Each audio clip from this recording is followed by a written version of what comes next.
Hello friends, let's know about Vijay Mallya's escape from India and Indian government's efforts to his extradition from United Kingdom.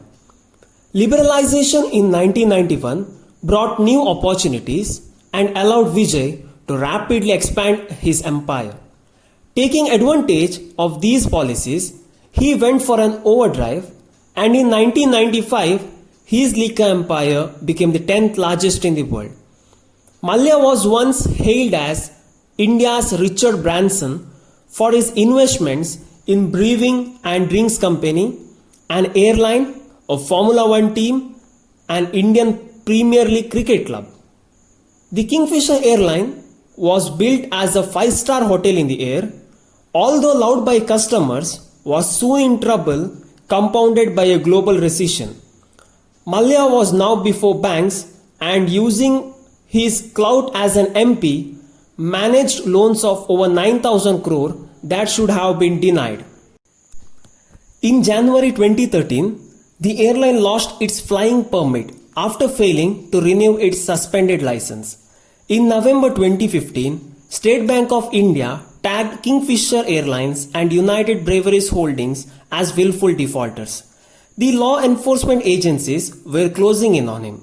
Tipped that he could be arrested, Mallya, using his diplomatic passport, scooted abroad overnight with his girlfriend. Days after he left the country, he tweeted, "I am an international businessman. I travel to and from India frequently. I did not flee from India and neither am I an absconder. Rubbish." In February 2017, the central government requested the United Kingdom to hasten the extradition process of 16 Indian nationals, including Mallya. In April 2017, Mallya was arrested in London by Scotland Yard and produced before the Westminster Magistrates Court. Shortly after his arrest, he was granted bail on paying more than 6 lakh euros. A magistrate court in the UK ordered Mallya's extradition. In February 2019, the UK Home Secretary approved Mallya's extradition order. He had 14 days to appeal against the decision.